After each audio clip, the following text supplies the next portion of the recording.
Hello friends, பானின் two serial இனி வரப்போகிற எபிசோட்ஸ்க்கான review தான் பார்க்க போகிறோம். அடுத்தடுத்த சுவாரஸ்யங்களை தெரிஞ்சுக்கிறதுக்கு இந்த வீடியோவை ஸ்கிப் பண்ணாமல் கடைசி வரைக்கும் பாருங்கள். நம்ம பாண்டியனுக்கோ கோமதிக்கோ தங்கமயில் மாசமா இருக்கிற விஷயம் தெரிய வந்து சரவணன் தங்கமயில தப்பான ஒரு வார்த்தை கேட்டதை நினைச்சு பாண்டியனும் கோமதியும் ரொம்பவே கோபத்துல இருக்காங்க. நம்ம செந்தில் கிட்ட சரவணனை வீட்டுக்கு வர சொல்லி கடைக்கு அனுப்பி வச்சிருப்பாங்க. நம்ம சரவணனும் வீட்டுக்கு வந்துடுறாரு. வந்த உடனே நம்ம கோமதி இருந்துட்டு சரவணனோட சட்டையை புடிச்சுக்கிட்டு, இங்க பாருடா, எதுக்காகடா இப்படி ஒரு கேவலமான விஷயத்த பண்ண? எப்படா உனக்கு மனசு வந்துச்சு? எப்படா அவளை இப்படி எல்லாம் கேட்க மனசு வந்துச்சு? என்னதான் தப்பு பண்ணியிருந்தாலும் ஒரு பொண்ணை பார்த்து இப்படி ஒரு வார்த்தை நீ கேட்கலாமா அப்படின்னு சொல்லி கேட்கவும், அம்மா என்னாச்சுமா, நீங்க பேசுறது எனக்கு எதுவுமே புரிய மாட்டேங்குது, என்னாச்சுன்னு சொல்லுங்கம்மா. ஏய், அந்த தங்கமயில உன்கிட்ட வந்து மாசமா இருக்கிறேன்னு சொன்னாலாடா அப்படின்னு சொல்லி கேட்கவும், ஆமாம்மா என்கிட்ட வந்து சொன்னா, நான் தான் அவ சொல்றது எதுவுமே நம்பாம நான் எதுவுமே கண்டுக்கலாமா அப்படின்னு சொல்லவும், இதை கேட்ட உடனேயே நம்ம கோமதிக்கு பயங்கர கோவம் வந்து அடிச்சுக்கிட்டே இருக்காங்க. இங்க பாருடா, உன்னை நான் அப்படியா வளர்த்தேன்? என் பையனான்னு என்னால யோசிச்சு கூட பார்க்க முடியலடா. எனக்கு எவ்வளவு அசிங்கமா இருக்கு தெரியுமா? இப்படி ஒரு பெரிய காரியத்தை பண்ணிட்டு எப்படா எதுவுமே பண்ணாத மாதிரி நீ இந்த வீட்டுக்குள்ள இருந்த? நீ அப்பவே இப்படி எல்லாம் நடந்துச்சுன்னு என்கிட்ட வந்து சொல்லிருக்கலாம்லடா. ஏன்னா என்கிட்ட இப்படி ஒரு விஷயத்த சொல்லவே இல்லை அப்படின்னு சொல்லி கேட்கவும், இங்க பாருங்கம்மா, அவளை இப்படி எல்லாம் கேட்டுக்கிட்டேன்னு நினைச்சு நான் ரொம்ப வருத்தப்பட்டாமா. கோவத்துல என்னையே அறியாம இப்படி ஒரு வார்த்தையை சொல்லி அவகிட்ட கேட்டுட்டேன். அதை நினைச்சு நான் ரொம்ப ஃபீல் பண்ணேன். அது மட்டும் இல்லாம அவகிட்ட இதை பத்தி பேசி மன்னிப்பு கேட்கலாமான்னு கூட யோசிச்சேன். ஆனா அவகிட்ட மன்னிப்பு கேட்டா அவ ரொம்ப ஓவரா பண்ணுவாமா. அப்புறம் அவளை மன்னிச்சுட்டு தான் நினைச்சு நம்ம வீட்டுக்குள்ள வந்து உக்காந்துக்கிட்டானா நான் என்னம்மா பண்றது அப்படின்னு சொல்லவும், இங்க பாருடா சரவணா, அவ உண்மையாவே மாசமா தாண்டா இருக்கா. அது ஏண்டா உனக்கு புரிய மாட்டேங்குது? அம்மா என்னம்மா சொல்றீங்க? நீங்க சொல்றது எல்லாமே உண்மையாமா? நான் அவ பொய் சொல்றா அப்படின்னு தான்மா நினைச்சுக்கிட்டு இருந்தேன். அதுவும் அவ சொல்லி 1.5 மாசத்துக்கு மேல ஆகுதுமா. எப்படிமா என்னால சத்தியமா நம்ப முடியலமா அப்படின்னு சொல்லவும், இங்க பாருடா, தங்கமயில மாசமா இருக்கிற விஷயத்த டாக்டர் கிட்ட போய் செக் பண்ணிருக்காங்கடா. டாக்டரும் கன்ஃபார்ம் பண்ணி சொல்லியிருக்காங்க.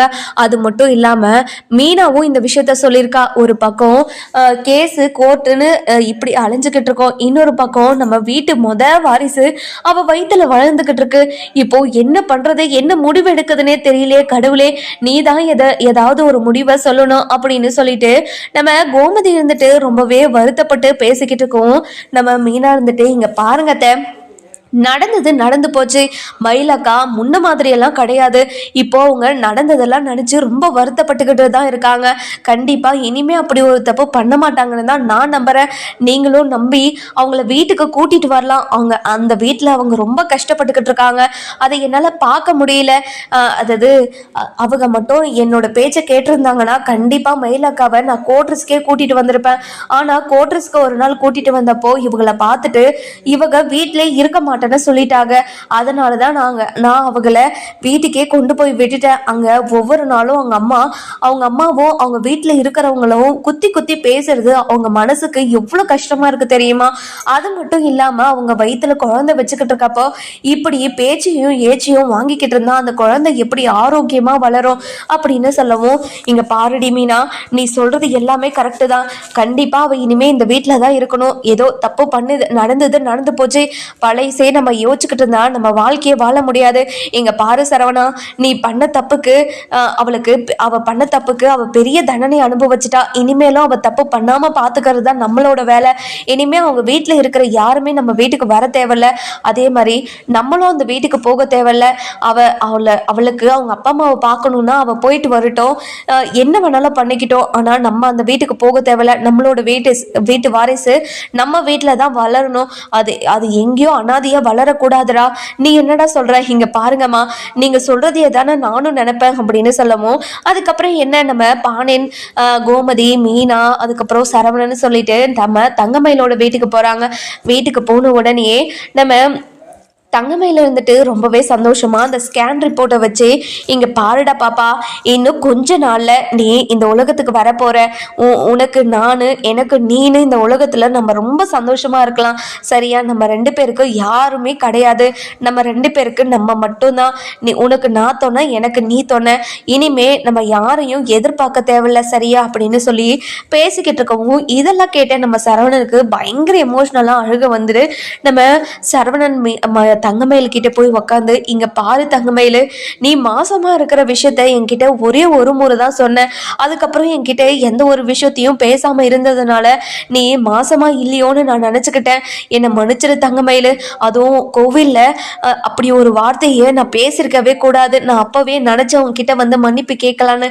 ஆனா உன்கிட்ட மன்னிப்பு கேட்டா நீ ஏதாவது உன்னை மன்னிச்சிட்டேன்னு அப்படின்னு நினைச்சுப்பியோன்னு தான் நான் உன்கிட்ட எதுவுமே வந்து பேசல. என்னை மன்னிச்சிரு தங்கமயில் அப்படின்னு சொல்லவும், இங்க பாருங்க, நான் பண்ண தப்புக்கு நான் அனுபவிச்சுக்கிட்டு இருக்கேன். நீங்க எதுக்காகங்க மன்னிப்பு கேட்குறீங்க? நீங்க என்கிட்ட மன்னிப்பு கேட்கணுன்ற அவசியம் கிடையவே கிடையாது. இந்த மாதிரி நீங்க கவலைப்பட வேண்டிய அவசியமும் கிடையாதுங்க. நீங்க என்ன நினைச்சுக்கலாம் வருத்தப்பட்டுக்கிட்டு இருக்காதீங்க. பரவாயில்ல விடுங்க அப்படின்னு சொல்லிடுறாங்க. சரி, எதுக்காக இங்க வந்திருக்கீங்க அப்படின்னு சொல்லி கேட்கவும், இங்க பாரு தங்கமயில், இனிமே உன்னை மன்னிச்சு ஏத்துக்கிட்டு நான் நம்ம வீட்டுக்கு கூட்டிட்டு போலாம் தான் வந்தேன் அப்படின்னு சொல்லவும், இங்க பாருங்க, நீங்க எப்போ கோவில்ல அப்படி ஒரு வார்த்தையை சொல்லி என்கிட்ட பேசுனீங்களோ அந்த நிமிஷத்துல இருந்து இந்த நிமிஷம் வரைக்கும் உங்க குடும்பத்துக்கும் உங்களுக்கும் எந்த ஒரு சம்பந்தமும் கிடையாது. கண்டிப்பா அடுத்த இயரிங்லயே உங்களுக்கு நான் டிவோர்ஸ் கொடுத்துருவேன். என் குழந்தைய எனக்கு பாத்துக்க தெரியும். நீங்க என்னோட குழந்தைக்காக இப்படி என்ன பரிதாபப்பட்டு ஏத்துக்கணும்ன்ற அவசியமே கிடையாது அப்படின்னு சொல்லிடுறாங்க. இதை கேட்ட கோமதி இருந்துட்டு, இங்க பாரடி, இது உன்னோட குழந்தை மட்டும் கிடையாது, இது எங்களோட வாரிசு. நாங்க பேச தாண்டி செய்வோம். இங்க பாருங்க, உங்களோட வாரிசு தான், நான் இல்லைனாலும் சொல்லல. ஆனா கோவில்ல உங்க பையன் என்ன கேட்டான்னு உங்களுக்கு தெரியுமா தெரியாதனால எனக்கு தெரியாது. ஆனா அந்த நிமிஷத்துல இருந்து இந்த நிமிஷம் வரைக்கும் இந்த குழந்தைக்கும் அவருக்கும் எந்த சம்பந்தமும் இல்லைன்னு சொல்லிட்டாருல்ல. அதே அந்த நேரத்துல இருந்து இப்ப வரைக்குமே நான் மட்டும்தான் என் குழந்தைக்கு இருக்கோன்னு என் குழந்தைக்கு இப்ப இருந்தே நான் சொல்லி வளர்த்துக்கிட்டு இருக்கேன். இனிமே யாருமே கிடையாது. முதல்ல இங்க இருந்து கிளம்புறீங்களா அப்படின்னு சொல்லவும், இதை கேட்டு நம்ம மீனா இருந்துட்டு, இங்க பாருங்கக்கா, சரவணன் மாமாவே மனசு மாறி உங்ககிட்ட வந்திருக்காங்க. அப்படி இருக்கும்போது மாமாவை ஏத்துக்கிட்டு நீங்க வாழ ஆரம்பிக்க அக்கா அப்படின்னு சொல்லவும், என்ன மீனா நீயும் இப்படியே பேசுற? நான் எவ்வளவு மனசு காயப்பட்டிருக்கவன்னு உனக்கே தெரியும்ல. அப்படி தெரிஞ்சிருந்தோம் எப்படி உன்னால இப்படி எல்லாம் பேச முடியுது? இப்படி எல்லாம் பேசாத மீனா அப்படின்னு சொல்றாங்க. அதுக்கப்புறம் என்ன, நம்ம மீனாவும் அமைதியாயிடுறாங்க. மீனா அமைதியாகவும் ஒண்ணுனே நம்ம பாண்டியன் இருந்துட்டு, இங்க பாருப்பா தங்கமயிலு, நீ கொடுத்த அதாவது நீ பண்ண தப்புக்காக தான் உன்னை வீட்டை விட்டே அனுப்பணும். அதுக்காக நீ இப்படியெல்லாம் பேசுவியா? இப்படியெல்லாம் பேசாம எங்க வீட்டு வாரிசுக்காக நீ எதுக்காக இப்படியெல்லாம் பண்ண? எங்க வீட்டு வாரிசுக்காக நீ வீட்டுக்கு வந்துதான் ஆகணும் அப்படின்னு சொல்லிடுறாங்க. இங்க பாருங்க, நீங்க பேசுறது எல்லாமே நியாயம்தான், நான் இல்லைன்னெல்லாம் சொல்ல கிடையாது. ஆனா உங்க பையன் என்கிட்ட பேசின வார்த்தையெல்லாம் அப்படி இருக்கு. அதனால கண்டிப்பா நீங்க என்னதான் என்கிட்ட பேசி உங்க வீட்டுக்கு கூப்பிட்டாலும் கண்டிப்பா நான் உங்க வீட்டுக்கு வரவே மாட்டேன் அப்படின்னு சொல்லிடுறாங்க. இதை கேட்ட உடனே நம்ம சரவணனுக்கு பயங்கரமா அழுக வந்துடுது. இங்க பாரு தங்கமயிலு, எதுக்காக இப்படி எல்லாம் பேசுற? நீ பண்ண தப்பு எல்லாத்தையும் மன்னிச்சு உன்னை ஏத்துக்கிறேன்னு சொல்றேன். ஆனா அதெல்லாம் பெருசா எடுத்துக்காம நான் பேசினது ஏதோ தெரியாம பேசின வார்த்தையை மனசுல வச்சுக்கிட்டே இப்படியெல்லாம் பேசிக்கிட்டு இருக்கே, இப்படியெல்லாம் பேசாத தங்கமயிலு. இங்க பாருங்க, உங்க வாயால என்னை தங்கமயிலன்னா கூப்பிடாதீங்க. இனிமே அப்படி ஒரு வார்த்தையை நான் கேட்கவே கூடாதுன்னு நினைச்சுக்கிட்டு இருக்கேன் அப்படின்னு சொல்றாங்க. அதுக்கப்புறம் என்ன, நம்ம தங்கமயில இருந்துட்டு ரொம்பவே அழுதுகிட்டே உள்ள போய் கதவை சாத்திக்கிறாங்க. அதுக்கப்புறம் நம்ம மீனா இருந்துட்டு, இங்க பாருங்க மாமா, நான் மயிலாக்கா கிட்ட பேசி அவங்க மனசை மாத்துறேன். நீங்க முதல்ல வாங்க, திரும்பவும் அவங்கள கஷ்டப்படுத்தக்கூடாது. ஏற்கனவே அவங்க இருக்கிற மன உடைச்சல்ல திரும்பவும் நம்ம கஷ்டப்படுத்திக்கிட்டே இருந்தா குழந்தைக்கு தான் ஏதாவது ஒரு பாதிப்பு ஏற்படும். அதனால நீங்க கவலைப்படாதீங்க அப்படின்னு சொல்லிடுறாங்க. அதுக்கப்புறம் என்ன, நம்ம மீனா இருந்துட்டு மீனா சொன்னதுனால எல்லாருமே ரொம்பவே அதாவது வருத்தத்துல வீட்டுக்கு கிளம்புறாங்க. போன உடனே, இங்க பாருடா சரவணா, நீ பண்ண ஒரே ஒரு தப்பால இப்போ எவ்வளவு பெரிய பிரச்சனை வந்திருக்குன்னு பாத்தியாடா? ஏன்டா இப்படியெல்லாம் பண்ண? நீ இப்படியெல்லாம் பண்ணது மிகப்பெரிய தப்புன்னு உனக்கு தோணலையா? எதுக்காக இப்படியெல்லாம் பண்ண சொல்லு அப்படின்னு சொல்லி கேட்கவும், அதுக்கப்புறம் அதுக்கப்புறம் நம்ம தங்கமயில இருந்துட்டு ரொம்பவே கோவமாகவும் ஆத்திரமாகவும் என்ன பண்றதுன்னு தெரியாம நம்ம சரவணனை திட்டி தீர்த்துக்கிட்டே இருக்காங்க. இந்த பக்கம் பாத்தீங்கன்னா நம்ம மீனா இருந்துட்டு இங்க பாருங்க மாமாவை இப்படி பேசுறதுனால எதுவுமே மாற போறது கிடையாது. இனிமேல் நடக்க போறத பத்தி நம்ம யோசிப்போம், நீங்க கவலைப்படாதீங்க, கண்டிப்பா எல்லாமே சரியாகிடும் அப்படின்னு சொல்றாங்க. அப்படியே சில மாசங்கள் போது நம்ம தங்கமயிலும் வயிறு பெருசாகி இப்போ பிரசவத்துக்கு, அதாவது 9 மந்த்ல இருக்காங்க, பிரசவம் இப்போவையோ அப்பயோ அப்படின்னு சொல்லிட்டு இருக்காங்க. அந்த நேரத்துலையும் வேலைக்கு போயிட்டு தான் இருக்காங்க. நம்ம மீனாக்கு, அதாவது நம்ம தங்கமயில் வேலை செய்கிற இடத்துல இருந்து மீனாக்கு கால் வருது. மீனா வீட்டுக்கு கொஞ்சம் வந்து போறியா மீனா அப்படின்னு சொல்லி கேட்கவும், அதுக்கப்புறம் என்ன சரிங்கக்கா நான் வரேன் அப்படின்னு சொல்லிட்டு போறாங்க. போன இடத்துல அந்த அக்கா இருந்துட்டு இங்க பாரு மீனா, தங்கமயில் இங்க இருக்கிற எல்லாருமே ரொம்ப நல்லா பார்த்துக்கிறாங்க, நல்லா சமைச்சுக்கிறாங்க. நான் இல்லை நல்லா சொல்லலை, ஆனால் இப்போ நிற மாசமா இருக்கிறப்போ அவங்க இந்த வேலையெல்லாம் பார்க்கறது என்னால் பார்த்துக்கிட்டெல்லாம் இருக்க முடியல மீனா. அவங்கள இதுக்கு மேலேயாச்சு லீவ் எடுக்க சொல்லு மீனா அப்படின்னு சொல்லவும், என்னக்கா எதுக்காக நீங்கள் லீவ் எடுக்காம இப்போவும் வேலைக்கு போய்கிட்டே இருக்கீங்க? இந்த மாதிரி போகாதீங்கக்கா, நீங்கள் இந்த நேரத்தில் ரொம்ப ரெஸ்ட் எடுக்கணும் சரிங்களா? இல்லை மீனா, நான் ரெஸ்ட் எடுத்துட்டா வீட்டில் இருக்கிறவங்களையும் என்னையும் யார் பார்த்துக்கிறது சொல்லு? எனக்கு காசு அவசியம் நிறைய இருக்கு. அப்படி இருக்கும்போது நான் இந்த சமயத்துல லீவு போட முடியாது. குழந்தை பிறக்கிற வரைக்குமாச்சு நான் இங்க வேலை பார்த்துட்டு குழந்தை பிறந்து ஒரு 3 மாசம் வரைக்குமாச்சு நம்ம பாப்பா கூட இருக்கணும்ல. அதனாலதான் 3 மாசம் லீவ் போடுறோமே அப்படின்னு மனசுல வச்சுக்கிட்டு இப்படி ஒரு விஷயத்த நான் பண்ணேன். இங்கே பாரு மீனா, என்னால் லீவ் போட்டு வீட்டிலலாம் தனியாக உக்காந்துக்கிட்டெல்லாம் இருக்க முடியாது. அதுவும் என்னோட அம்மா ஏதாச்சும் பேசிக்கிட்டே இருக்கும், அதை கேட்டுக்கிட்டும் என்னால் அமைதியாக இருக்க முடியாது மீனா. அதனால தான் வீட்டுக்கு வந்துக்கிட்டே இருக்கேன். இல்லைன்னா கோட்ரஸுக்கு போகலாம் வாங்கக்கா, நீங்கள் அங்கே இருக்க தேவையில்லக்கா, ப்ளீஸ்க்கா வந்துருங்கக்கா அப்படின்னு சொல்லவும், இல்லை மீனா பரவாயில்ல, என்ன தான் பேச்சை வாங்கினாலும் அவங்க என்னோட அம்மா தானே, பரவாயில்ல நான் அங்கே இருக்கேன். இங்கே பாருங்கக்கா, உங்கள் அம்மா எத்தனையோ கேள்வி கேட்டாங்க, ஆனால் சரவணன் மாமா ஏதோ தெரியாம ஒரு வார்த்தையை கேட்டுட்டாருன்றதுக்காக நீங்க இப்ப வரைக்குமே அவர் மேல இவ்வளவு கோவத்துல இருக்கீங்களே. உங்கள் கோவத்தை தான் கொஞ்சம் கண்ட்ரோல் பண்ணலாம்ல. அது மட்டும் இல்லாமல் நீங்கள் பண்ண தப்பையும் மாமா மன்னிச்சு உங்களை ஏற்றுக்கிறேன்னு தானே சொன்னார். மாமாவுக்கு நீங்கள் இவ்வளோ பெரிய தண்டனை கொடுக்கறது மிகப்பெரிய தப்புக்கா. நான் அதாவது நீங்கள் கஷ்டத்தில் இருந்த போதும் உங்கள் பக்கம் நான் நின்றேன். அதை நீங்கள் மனசில் வச்சுக்கிட்டு இப்போவும் நீங்கள் அந்த மாதிரி நடந்துக்கிட்டா கொஞ்சம் நல்லா இருக்கும்னு எனக்கு தோணுதுக்கா. ப்ளீஸ்க்கா, நீங்கள் தான் எல்லா முடிவும் எடுக்கணும். இங்கே பாரு மீனா, என்னால் அந்த விஷயத்தை பற்றி யோசிக்க கூட முடியல மீனா. மனசு ரொம்ப வெறுத்து போயிட்டேன். மனசு வெறுத்து போனதுனால தான் அன்னைக்கும் சரி இன்னைக்கும் சரி இப்போ வரைக்குமே ஒரே மாதிரி பேசிக்கிட்டு இருக்கேன் அப்படின்னு சொல்றாங்க. அதுக்கப்புறம் நம்ம மீனா இருந்துட்டு ரொம்பவே சந்தோஷமா அதாவது வீட்டுக்கு போகிறாங்க. வீட்டுக்கு போன உடனே கோமதி கிட்ட, அத்தை இன்னும் ஒரே ஒரு 1 வீக்கில் அக்காவுக்கு குழந்தை பிறக்க போகுது அப்படின்னு சொல்லவும், என்னடி சொல்கிற, இவ இப்போ நல்லா இருக்காளா? இங்கே பாருங்க அத்தை, அக்கா எங்கே சொன்னால் கேட்குறாங்க, வேலைக்கு போய்கிட்டே தான் இருக்காங்க. வேலைக்கு போகலன்னா என்னை யாரை பார்த்துப்பான்னு சொல்லிட்டு இப்போ வரைக்குமே வேலைக்கு போகிறாங்க. இந்த டைமில் நல்லா ரெஸ்ட் எடுக்கணும்க்கா, நல்லா ரெஸ்ட் எடுங்கன்னு சொன்னாலையும் அவங்க கேட்கவே மாட்டேங்கிறாங்க. அவங்க வேலைக்கு போயே தீர்வுன்னு போய்கிட்டு இருக்காங்க. இன்னும் கொஞ்ச நாள் டெலிவரி ஆக போகுது. அது மனசுல இல்லாம இப்படி எல்லாம் பண்ணிக்கிட்டு இருக்கிறத பார்த்தா எனக்கு ரொம்ப பயமா இருக்கு அப்படின்னு சொல்றாங்க. இந்த பக்கம் பாத்தீங்கன்னா நம்ம சரவணன் இருந்துட்டு இதெல்லாம் கேட்டுட்டு, இங்க பாருப்பா மீனா, நீ பொறுமையா அவகிட்ட சொல்றேன்னு சொன்ன, ஆனா இப்போ வரைக்குமே அவ மாறின பாடே கிடையாது. ஏதாச்சும் அவ சொன்னாலா அப்படின்னு சொல்லி கேட்கவும், இங்க பாருங்க மாமா, இன்னைக்கு கூட அவங்க கிட்ட நான் பேசிட்டு தான் வந்தேன். ஆனா இப்போ வரைக்குமே நீங்க கேட்ட வார்த்தையை மனசுல வச்சுக்கிட்டு நான் வெறுத்துட்டேன். இனிமேலும் அந்த விஷயத்த பத்தி யோசிக்க என்னால முடியவே முடியாது அப்படின்னு சொல்றாங்க மாமா. நான் என்னதான் சொல்லுவேன், அவங்களோட மனசையும் நான் கஷ்டப்படுத்த முடியாது இல்ல மாமா அப்படின்னு சொல்லிடுறாங்க. அதுக்கப்புறம் என்ன, நம்ம கோமதி இருந்துட்டு, இங்க பாரு சரவணா, நீ பண்ண ஒரே ஒரு தப்பால இப்போ எல்லா தப்பும் நீ பண்ண மாதிரி ஆயிடுச்சுல்ல பாருப்பா. தப்பு பண்ணவகிட்ட நம்ம போய் கெஞ்சிக்கிட்டு இருக்க மாதிரி இருக்கு. என்ன பண்றது, தலையெழுத்து இப்படி மாறி போச்சு அப்படின்னு சொல்லிட்டு ரொம்பவே கோவமா என்ன பண்ணுறது ஏது பண்ணுறதுன்னு தெரியாமல் நம்ம தங்கமையில எப்படியாவது வீட்டுக்கு வர வச்சிடணும் அப்படின்னு சொல்லிட்டு யோசிச்சுக்கிட்டு இருக்காங்க. இந்த பக்கம் பார்த்தீங்கன்னா நம்ம சரவணன் இருந்துட்டு அப்போ தான் கடைக்கு போய்கிட்டு இருக்காரு. அந்த நேரம் பார்த்து நம்ம தங்கமயில நடந்து வந்துக்கிட்டு இருக்காங்க. வயிற்ற பிடிச்சிக்கிட்டு நடந்து வந்துக்கிட்டு இருக்கிறத பார்த்துட்டு நம்ம சரவணனும் ரொம்பவே சந்தோஷமா தங்கமயில் கூட பேசலான்னு போறாரு. அந்த நேரம் பார்த்து நம்ம தங்கமயிலுக்கு மயக்கம் வந்து அப்படியே கீழே விழுந்துடுறாங்க. பிரசவ வலியும் வந்துடுது. ஐயோ எம்மா அப்படின்னு சொல்லி கத்துறாங்க. இதை பார்த்த உடனே சரவணனுக்கு பயங்கரமா ஷாக் ஆயிடுது. ஐயோ மயிலு, என்னாச்சு மயிலு? ஐயோ மயிலு, மயிலு கண்ணு திறந்து பாரு மயிலு, என்னாச்சு மயிலு? இங்க பாருங்க, எனக்கு வலி ரொம்ப வலிக்குதுங்க, அடிவயிறு வலிக்குதுங்க, என்னால தாங்க முடியலங்க. ஐயோ கடவுளே, அம்மா அப்படின்னு சொல்லி ரொம்பவே கத்தி அழுகவும், இதை பார்த்து நம்ம சரவணனுக்கு ரொம்பவே பயமாயிடுது. பக்கத்துல ஒரு ஆட்டோ வருது. அந்த ஆட்டோவை கூட்டிட்டு வந்து நம்ம தங்கமயில அந்த ஆட்டோவில் கூட்டிட்டு ஹாஸ்பிட்டலுக்கு போறாங்க. ஹாஸ்பிட்டலுக்கு போன உடனே அங்க நம்ம தங்கமயில போய் அட்மிட் பண்றாங்க. இங்க பாருங்க மேடம், வழியில நடந்து வந்துட்டு இருக்கப்போ அவங்க கீழே மயக்கம் போட்டு கீழே விழுந்துட்டாங்க.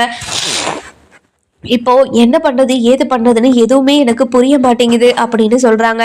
இதை கேட்ட உடனே நம்ம கோமதி இருந்துட்டு ரொம்பவே கோவமா நம்ம சரவணன் இருந்துட்டு இது டாக்டர் கிட்ட நடந்த விஷயத்தெல்லாம் சொல்லிட்டு, இங்க பாருங்க, மாச கர்ப்பிணியை எங்கேயோ தனியா நடக்க விடக்க கூடாதுன்னு உங்களுக்கு தெரியாதா? எதுக்காக அவங்கள தனியா நடக்க விட்டீங்க? இங்க பாருங்க மேடம், எனக்கே தெரியாதுங்க மேடம் இவங்க நடந்து வர்றது. நான் எதர்ச்சியா இவங்களை பார்த்தப்பதான் எனக்கே தெரிஞ்சிச்சு. நான் பார்த்ததுக்கு அப்புறம் தான் இவங்க மயக்கம் போட்டே விழுந்தாங்க. அதுக்கப்புறம் உடனே நான் தூக்கிட்டு ஹாஸ்பிட்டலுக்கு வந்துட்டேன் மேடம். இப்போ எப்படி இருக்காங்க, நல்லா இருக்காங்களா? இங்க பாருங்க சார், அவங்களுக்கு பிரசவ வலி தான் வந்திருக்கு. பிரசவம்ன்றதுனால கொஞ்சம் லேட் தான் ஆகும். ஆனா இப்படி வலிச்சுக்கிட்டே தான் இருக்கும். நீங்க வெயிட் பண்ணுங்க, நான் சொல்றேன் அப்படின்னு சொல்லிடுறாங்க. இந்த பக்கம் பாத்தீங்கன்னா நம்ம சரவணன் வந்துட்டு கோமதிக்கு கால் பண்றாங்க. கால் பண்ணி சரவணா சொல்லு சரவணா அப்படின்னு சொல்லவும், இங்க பாருங்கம்மா, தங்கமயிலுக்கு குழந்தை பிறக்கிறதுக்காக ஹாஸ்பிட்டலுக்கு அட்மிட் பண்ணிருக்கமா. வர வழியில தங்கமயிலு நடந்து வந்துகிட்டு இருந்தா. அப்படின்னு பார்த்து அவ மயக்கம் போட்டு கீழே விழுந்து வழியில அழுதுகிட்டு இருந்தா. இதை பார்த்த உடனே ரொம்ப பதறி போய் ஹாஸ்பிட்டலுக்கு கூட்டிட்டு வந்தோமா. டாக்டர் இங்க பிரசவ வலின்னு சொல்லியிருக்காங்க, வீட்டுல இருக்கிற எல்லாரும் வந்துருங்கம்மா அப்படின்னு சொல்லவும், சரி சரவணா நீ சொல்லிட்டு கண்டிப்பா நாங்க வந்துடுறோம் அப்படின்னு சொல்றாங்க. இதை கேட்ட உடனே என்ன பண்றது ஏது பண்றதுன்னு தெரியாம அப்படியே நம்ம கோமதி இருந்துட்டு சரவணன் பாண்டியன் கிட்ட போயிட்டு நடந்த விஷயத்தெல்லாம் சொல்றாங்க. சொல்லி நம்ம இப்பவே போலாம் வாங்க அப்படின்னு சொல்லிட்டு கூப்பிடுறாங்க. கூப்பிட்ட உடனே நம்ம பாண்டியனும், இங்க பாரு கோமதி, எல்லாத்தையுமே எடுத்துட்டு நம்ம தான் கிளம்பணும், வா போலாம் அப்படின்னு சொல்லிட்டு கூட்டிக்கிட்டு அதாவது போறாங்க. இன்னொரு பக்கம் பார்த்தீங்கன்னா நம்ம மீனாக்கும் இந்த விஷயம் தெரிய வருது. தெரிஞ்ச உடனே ரொம்பவே பதறி போய் ஹாஸ்பிட்டலுக்கு போறாங்க. போன உடனே மாமா இப்போ அக்கா எப்படி இருக்காங்க, இங்க பாரு மீனா, என்ன உள்ள விட மாட்டாங்க. லேடிஸ் யாராவது இருந்தா ஒருத்தர் மட்டும் உள்ள இருக்கலாம் அப்படின்னு சொன்னாங்க. இப்போ லேடிஸ் யாரும் இல்லாததுனால அவ கூட யாருமே இல்லை, நீ போய் அவளை பாத்துக்கிறே அப்படின்னு சொல்லவும், சரிங்க மாமா அப்படின்னு சொல்லிட்டு உள்ள போறாங்க. உள்ள போன உடனே நம்ம தங்கமயில் கத்தி கத்தி கதறி கதறி அழுதுகிட்டு இருக்கிறத பார்த்துட்டு, அக்கா என்னாச்சுக்கா அப்படின்னு சொல்லவும், மீனா வா மீனா, எனக்கு வலி தாங்க முடியல மீனா, என்னால இந்த வலியை ஏத்துக்கவே முடியல, ரொம்ப ரொம்ப கஷ்டமா இருக்குது மீனா அப்படின்னு சொல்லிட்டு அழுதுகிட்டே இருக்கவும், அக்கா இந்த வலி இப்படிதான்க்கா இருக்கும், பொறுத்துக்கோங்கக்கா, கண்டிப்பா சரியாயிடும்.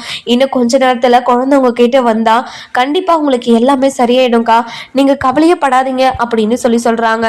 இதை கேட்ட உடனே நம்ம மீனா இருந்துட்டு ரொம்பவே வருத்தப்படுறாங்க. நம்ம தங்கமயில் இப்படி எல்லாம் கஷ்டப்பட்டுக்கிட்டு இருக்கிறத பார்த்துட்டு, அதுக்கப்புறம் என்ன நம்ம கோமதி பாண்டியன் அதுக்கப்புறம் ராஜி கதிர்ன்னு சொல்லிட்டு எல்லாருமே வந்துடுறாங்க. வந்த உடனே நம்ம கதிர் இருந்துட்டு அம்மா இப்போ அவங்க எப்படி இருக்காங்க, இப்போ குழந்தை பிறந்துருச்சா இல்லை இப்போதான் போயிருக்காங்களா அப்படின்னு சொல்லி கேட்கவும், எனக்கும் தெரியலடா கதிர், நானும் இப்போதானே வந்திருக்கேன் சரவணா, என்னடா ஆச்சு அப்படின்னு சொல்லி கேட்கவும், அம்மா இப்போதான் மீனா உள்ள போயிருக்காமா, மீனா தான் பார்த்துக்கிட்டு இருக்கா, என்னாச்சு ஏதாச்சுன்னு டாக்டர் இன்னும் எதுவுமே வந்து சொல்லலாமா, எனக்கும் கொஞ்சம் பதட்டமாக தான் இருக்கு அப்படின்னு சொல்லவும், எங்க பாரு சரவணா, நீ பயப்படாத, கண்டிப்பா எதுவுமே ஆயிருக்காது, நீ கவலைப்படாத சரியா அப்படின்னு சொல்லவும், இதை கேட்ட உடனே நம்ம சரவணன் வந்துட்டுமா, எனக்கு இருந்தாலும் கொஞ்சம் பயமா தான் இருக்குதுமா, எனக்கு என்ன பண்றதுனே தெரியலமா அப்படின்னு சொல்றாங்க. அதுக்கப்புறம் என்ன நம்ம தங்கமயிலுக்கு வலி அதிகமா பிடிச்சிருது, அப்படியே பயங்கரமா அழுதுகிட்டு இருக்காங்க. அதுக்கப்புறம் டாக்டர் வந்து இன்ஜெக்ஷன், அதாவது ட்ரிப்ஸ்ன்னு சொல்லிட்டு எல்லாமே போட்டுக்கிட்டே இருக்காங்க. அதுக்கப்புறம் நம்ம இது தங்கமயில் இருந்துட்டு ரொம்பவே கோவமாகவும் என்ன பண்றதுன்னு தெரியாம அழுதுகிட்டே, இங்க பாரு மீனா, என்னால தாங்க முடியல மீனா, குழந்தையோட தலை வெளியே வர மாதிரி இருக்கு மீனா அப்படின்னு சொல்லவும், அதுக்கப்புறம் நம்ம மீனா இருந்துட்டு டாக்டரை உள்ள கூப்பிடுறாங்க. டாக்டர் குழந்தை வெளியே வர மாதிரி இருக்குன்னு சொல்லிட்டு அழுதுட்டு இருக்காங்க டாக்டர் அப்படின்னு சொல்றாங்க. அதுக்கப்புறம் என்ன குழந்தை வெளியே வர மாதிரி இருக்கு. அதுக்கப்புறம் நோஸ் எல்லாம் வந்து அந்த டெலிவரியும் பார்த்துடுறாங்க. அப்புறம் குழந்தையும் பிறந்துடுது. குழந்தை பிறந்த உடனே கொயான்னு அழுது.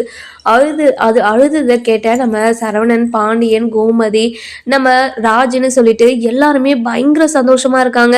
எங்க குழந்தையோட சத்தம் கேட்டுச்சு, நீங்க கேட்டீங்களாங்க அப்படின்னு சொல்லி கேட்கவும், இதை கேட்ட உடனே பாண்டியனுக்கு அப்படியே உசுரே நின்றுது. ஒரு மாதிரி அப்படியே தகச்சு போய் நின்றுட்டு இருக்காங்க. ஏங்க என்னங்க ஆச்சு அப்படின்னு சொல்லி கேட்கவும், இல்ல கோமதி, நம்ம வீட்டுக்கு ஒரு வாரிசு வரும்னு சத்தியமா நான் எதிர்பார்க்கவே இல்லை. எனக்கு எவ்வளவு சந்தோஷமா இருக்கு தெரியுமா? அந்த குழந்தை வாய்ஸை கேட்கும் போது என் ஒட்டுமொத்த ஜென்மமே அப்படியே நின்று போன மாதிரி இருக்குது அப்படின்னு சொல்லவும், இதை கேட்ட உடனே ஏங்க எனக்கும் அப்படிதாங்க இருக்குது அப்படின்னு சொல்றாங்க. இதை கேட்ட உடனே நம்ம அதாவது ராஜ் இருந்துட்டு இங்க பாருங்க அந்த குழந்தை எப்படி இருக்கும், அக்கா மாதிரி இருக்குமா இல்லை மாமா மாதிரி இருக்குமான்னு நினைச்சாவே ரொம்ப எக்ஸைட்மெண்ட்டா இருக்கு. குழந்தை எப்போ நம்ம கிட்ட வந்து கொடுப்பாங்க அப்படின்னு சொல்லி கேட்கவும், கொஞ்ச நேரம் வெயிட் பண்ணு, கண்டிப்பா கொண்டு வந்து கொடுப்பாங்க அப்படின்னு சொல்றாங்க. இன்னொரு பக்கம் பார்த்தீங்கன்னா குழந்தைய தூக்கி நம்ம மீனா கிட்டேயும் நம்ம தங்கமயிலுக்கிட்டேயும், இங்க பாரு உனக்கு பெண் குழந்தை பிறந்திருக்கு, இந்தா முகத்தை பாரு அப்படின்னு சொல்லவும், நம்ம தங்கமயிலுக்கு அப்போதான் உசிரியே வருது. தன்னோட குழந்தைய பார்த்த உடனேயே பட்ட வலிக்கெல்லாம் ஒரு பலன் கிடைச்சிருச்சு அப்படின்ற மாதிரி அவ்வளோ சந்தோஷப்படுறாங்க. அதுக்கப்புறம் நம்ம மீனா இருந்துட்டு, அக்கா இங்க பாருங்கக்கா, உங்களுக்கு லட்டு மாதிரி ஒரு பெண் குழந்தை பிறந்திருக்கு, எவ்வளோ சந்தோஷமா இருக்கு தெரியுமா? அந்த குழந்தைய பார்க்கும்போது ஒட்டு மொத்தமா உங்களை மாதிரியே இருக்குதுக்கா அப்படின்னு சொல்றாங்க. இங்க பாரு மீனா, எனக்கு ரொம்ப சந்தோஷமா இருக்கு. இந்த சந்தோஷத்தை சொல்றதுக்கு எனக்கு அழவே கிடையாது, அவ்வளோ சந்தோஷமா இருக்கேன் அப்படின்னு சொல்றாங்க. அதுக்கப்புறம் என்ன, நம்ம மீனா இருந்துட்டு ரொம்பவே சந்தோஷமா அப்படியே அந்த குழந்தைய பார்த்துக்கிட்டே இருக்காங்க. அதுக்கப்புறம் சிஸ்டர் இருந்துட்டு குழந்தையெல்லாம் க்ளீன் பண்ணி நம்ம மீனா கிட்ட, இங்க பாருங்க உங்க ஃபேமிலிஸ் கிட்ட காட்டணும்னா போய் உடனே காட்டிட்டு வந்துருங்க, அதுக்கப்புறம் நாங்க உள்ள கூட்டிட்டு போயிடுவோம், அதுக்கப்புறம் யாரும் பார்க்க முடியாது அப்படின்னு சொல்லிட்டு மீனா கிட்ட அந்த குழந்தைய கொடுத்து அனுப்புறாங்க. அனுப்பின உடனே நம்ம மீனாவும் குழந்தைய தூக்கிட்டு வந்து வெளியே காட்டுறாங்க. நம்ம சரவணன் வந்துட்டு ரொம்ப எமோஷ்னலா அந்த குழந்தைய பார்த்து அழுதுகிட்டு இருக்காங்க. அம்மா என் குழந்தைய பாருமா, என் குழந்தை எப்படி இருக்குமா அப்படின்னு சொல்லிட்டு கேட்கவும், இங்க பாருடா சரவணா, உனக்கு இப்படி ஒரு குழந்தை பிறக்கணும் சத்தியமா நான் எதிர்பார்க்கவே இல்லடா, எனக்கு எவ்வளவு சந்தோஷமா இருக்கு தெரியுமா? இந்த சந்தோஷத்தை சொல்றதுக்கு அளவே கிடையாது, அவ்வளோ சந்தோஷமா இருக்கேன் அப்படி இப்படின்னு சொல்லிக்கிட்டே இருக்காங்க. அதுக்கப்புறம் ஒவ்வொருத்தரும் அந்த குழந்தைய வாங்கி ரொம்ப எமோஷ்னலா பார்த்துக்கிட்டே இருக்காங்க. அந்த நேரம் பார்த்து நர்ஸ் வராங்க. வந்த உடனே, இங்க பாருங்கம்மா, எல்லாரும் குழந்தைய பார்த்துட்டீங்களா?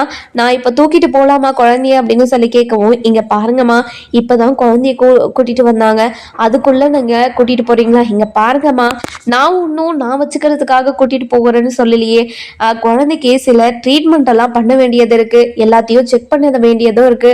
அப்படி இருக்கும்போது குழந்தைக்கு எல்லாத்தையும் செக் பண்ணி தானே பார்க்க முடியும், அதுக்குள்ள நீங்க கொடுக்க மாட்டீங்கன்னா என்னமா நியாயம்? முதல்ல கொடுங்கம்மா அப்படின்னு சொல்லிட்டு குழந்தைய கூட்டிட்டு போயிட்டு அதாவது குழந்தையோட மொத்தமா செக் பண்ணிக்கிட்டு இருக்காங்க. அதுக்கப்புறம் என்ன, இன்னொரு பக்கம் பார்த்தீங்கன்னா நம்ம தங்கமயிலுக்கு ஸ்டிச்சஸ் எல்லாம் போட்டுட்டு வார்டுக்கு ஷிப் பண்றாங்க. அதுக்கப்புறம் என்ன, நம்ம குழந்தைக்கும் எல்லா ஒரு ட்ரீட்மெண்ட்டும் பண்ணி அதாவது நம்ம தங்கமயில் கிட்ட கொண்டு வந்து, இங்க பாருங்கம்மா, பால் 2 மணி நேரத்துக்கு 2 மணி நேரத்துக்கு ஒரு முறை கொடுத்துக்கிட்டே இருக்கணுமா, அதுவும் உட்கார வச்சுதான் கொடுக்கணும் அப்படி இப்படின்னு சில இன்ஸ்ட்ரக்ஷன்ஸ் எல்லாம் சொல்றாங்க. சொன்ன உடனே நம்ம தங்கமயிலும் எல்லாத்துக்குமே தலையாட்டிக்கிறாங்க. இங்க பாருங்கம்மா, நீங்க நார்மல் டெலிவரின்றதுனால நீங்க எல்லாமே சாப்பிடலாம், இது சாப்பிடக்கூடாது அது சாப்பிடக்கூடாதுன்னு எதுவுமே கிடையாது, நீங்க எல்லாமே சாப்பிடலாமா அப்படின்னு சொல்லிடுறாங்க. இதை கேட்ட உடனே நம்ம தங்கமயிலும் ரொம்ப சந்தோஷமா தலையாட்டிக்கிட்டே இருக்காங்க. அதுக்கப்புறம் என்ன, உங்க வீட்டுல இருக்கிறவங்க யாராச்சும் பார்க்கணும்னு ஆசைப்பட்டாலும் இப்போ வந்து உங்களை பார்த்துட்டு போகலாம் அப்படின்னு சொல்லிட்டு வெளியே போயிடுறாங்க. வெளியே போன உடனே நம்ம சரவணன், பாண்டியன், இவங்க எல்லாருமே ரொம்பவே அதாவது என்னாச்சு ஏதாச்சுன்னு பயந்துக்கிட்டு பதறிக்கிட்டோம். வந்து டாக்டர் கிட்ட, டாக்டர் இப்போ தங்கமயில் எப்படி இருக்காங்க அப்படின்னு சொல்லி கேட்கவும், இங்க பாருங்கம்மா, மதரும் சரி குழந்தையும் சரி 2 பேருமே ரொம்ப ஆரோக்கியமா இருக்காங்க, அவங்கள பத்தி நீங்க கவலைப்பட வேண்டிய அவசியமே கிடையாது, நீங்க கவலைப்படாதீங்கம்மா அப்படின்னு சொல்லவும், இதை கேட்ட உடனே ரொம்ப சந்தோஷமா என்ன பண்றதுன்னு தெரியாம அப்படியே தலகால் புரியாம இருக்காங்க. இங்க பாருங்க, நீங்க அவங்கள பார்க்கணும்னு ஆசைப்பட்டா இன்னும் ஒரு 1/2 hourல போய் பார்த்துட்டு வந்துடுங்க, அதுக்கப்புறம் உள்ள யாருமே விட மாட்டாங்க சரிங்களா அப்படின்னு சொல்லவும், அதுக்கப்புறம் என்ன, நம்ம கோமதி, பாண்டியன், அதுக்கப்புறம் ராஜி, கதிர், செந்தில் அப்படின்னு உள்ள எல்லாருமே போறாங்க. போன உடனே நம்ம தங்கமயில பார்த்து, மயிலு இப்போ எப்படி இருக்கு மயிலு அப்படின்னு சொல்லவும், நல்லா இருக்கத்த, நீங்க எப்படி இருக்கீங்க, நீங்க எப்படி இங்க வந்தீங்க அப்படின்னு சொல்லி கேட்கவும், இங்க பாரு தங்கமயிலு, சரவணன் மட்டும் உன்னை பார்க்கலன்னா கண்டிப்பா என்ன நடந்திருக்கணும்னு நினைச்சாவே எனக்கு ரொம்ப பயமா இருக்குது, இங்க பாரு ஜாக்கிரதையா பார்த்தியா நடந்து போக மாட்டியா? ஏன் நாங்கள் உன்னை வீட்டுக்கு கூப்பிட்டாலையும் நீ வரமாட்டேன்னு சொல்லிட்ட. அப்போ நீ ஜாக்கிரதையாக இருந்திருக்கணும்ல மீனா மயில் அப்படின்னு சொல்லவும், இதை கேட்ட உடனே நம்ம தங்கமயில் அதாவது மீனா இருந்துட்டு, இங்கே பாருங்கத்த, நடந்து முடிஞ்ச விஷயத்த எதுக்காக நம்ம பேசணும்? அதை பற்றி பேச வேண்டாம், விடுங்க. நம்ம நடந்து முடிஞ்ச விஷயத்த பற்றி பேசினா கண்டிப்பாக அது நடக்கிற காரியம் இல்லை. அதனால நீங்கள் வருத்தப்படாமல் இனிமேல் நடக்க போகிற விஷயத்த பற்றி பேசுங்கத்த அப்படின்னு சொல்லவும், சரிடி இங்கே பாருடி, குழந்தை எவ்வளோ அழகாக இருக்குது தெரியுமா? உன் அப்பா அம்மாவுக்கு இந்த விஷயத்த சொல்லிட்டியா அப்படின்னு சொல்லி கேட்கவும், மீனா நீ சொல்லிட்டியா மீனா அப்படின்னு சொல்லி கேட்குறாங்க. அக்கா ஐயோக்கா, நீங்கள் இப்படி வழியில் இருக்கிற போது எனக்கு எதுவுமே ஞாபகத்துக்கு வரல அக்கா, நான் இப்போவே ஃபோன் பண்ணி சொல்லிடுறேன், நீங்கள் கவலைப்படாதீங்க அப்படின்னு சொல்லிட்டு நம்ம பாக்கியத்துக்கும் மாணிக்கத்துக்கும் ஃபோன் பண்ணி நடந்த விஷயத்தெல்லாம் சொல்கிறாங்க. இங்கே பாருங்கள், அவங்களுக்கு இப்படி தான் குழந்தை பிறந்துருச்சு, வந்து பார்த்துட்டு போங்க, அப்படி வந்து பாருங்க அப்படின்னு சொல்லவும், இங்க பாருமா, நீ ரொம்ப நல்லவ தானே, எனக்கு முதல்ல ஹாஸ்பிட்டலில் சேர்ந்தும் போதே நீ வந்து எனக்கு கால் பண்ணி சொல்லியிருக்கலாம்ல, எதுக்காகமா சொல்லலை அப்படின்னு சொல்லி கேட்கவும், இதை கேட்ட உடனே நம்ம மீனா இருந்துட்டு அப்படியே திறந்து முழிச்சுக்கிட்டு இருக்காங்க. அதுக்கப்புறம் என்ன, நம்ம மீனா அதாவது நம்ம பாக்கியத்தோட வீட்டில இருந்து எல்லாரும் வந்துடுறாங்க. வந்த உடனே நம்ம மீனா வீட்டில் இருக்கிற எல்லாருமே பார்த்துட்டு பயங்கரமா கோவப்படுறாங்க. அங்க ஏதாச்சும் சண்டை போடுவாங்களா, திரும்பவும் நம்ம தன்னோட மாப்பிள்ளையை ஏத்துப்பாங்களா இல்லையான்னு சொல்லிட்டு நம்ம வர எபிசோட்ல பார்க்கலாம். இந்த வீடியோ உங்களுக்கு பிடிச்சிருந்தா லைக் பண்ணுங்க, சப்ஸ்கிரைப் பண்ணுங்க, மறக்காம பெல் ஐகானையும் கிளிக் பண்ணிக்கோங்க.